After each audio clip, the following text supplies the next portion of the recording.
Welcome to this introduction module of Unleash Your Energy. Here we'll outline the things we need to think about when exercising with type 1, exercise targets, plus insulin basics and type 1 differences. It goes without saying that staying physically active is good for us. But exercising when you're insulin dependent can sometimes send you on a blood glucose roller coaster that can last hours beyond your session and leave you feeling wiped out and fraught with anxiety. Children with type 1 sometimes have to cope with a double whammy, that being parental worry about their hypo risk as well as their own nerves. With a lifetime of diabetes management ahead of them, it's vital they learn to cope early because getting physical is such an important part of their social and emotional development. For us adults, in addition to all the known mental and physical health benefits, conquering the art of exercising with type 1 diabetes is a great way to regain a sense of empowerment and control over its relentlessness. And that's the key to living happily with this condition. I built this very generalised blood glucose simulator to give you a feel for some of the things you will learn about through the eCoach. Try moving the round blue slider buttons up or down to see how changes in different elements can affect your blood glucose levels. Although this is only a generalised tool, it shows there are plenty of things to learn about and that you will possibly need to adjust your insulin dose are understatements at best. Although technically these guidelines are correct, they are a long way off the reality of what's really required, leaving many people with type 1 seeking help about what to do. This list shows a picture of the things us with type 1 diabetes need to think about around physical activity.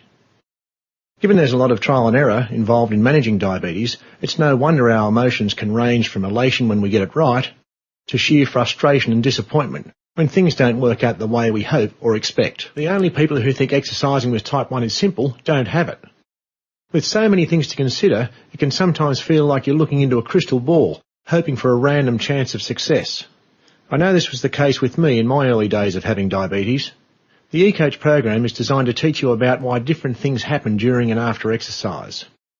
Once you can put a reason to why your body responds a certain way, you can develop your own personal strategies to help achieve positive rather than negative results. The different systems of the body, including the muscular, nervous, cardiovascular, respiratory and endocrine systems, talk to each other to organise the body's resources and get it ready for action. The system of special interest to us with type 1 diabetes is the endocrine system, which produces hormones.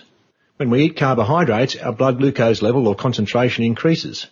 Before we can use this glucose as fuel, the glucose in blood first needs to be moved into body tissue cells. In the case of exercise, muscle cells. This sounds simple, but the process involves lots of complex biochemical steps. You see, glucose molecules can't just get up and walk on into our muscle cells from blood. First it has to pass through closed locked gates located on the cell walls. That's where insulin comes into the picture. Insulin holds the key for unlocking and opening the gates. I want to help you lose the confusion by giving you the information you need to help solve your personal diabetes puzzle.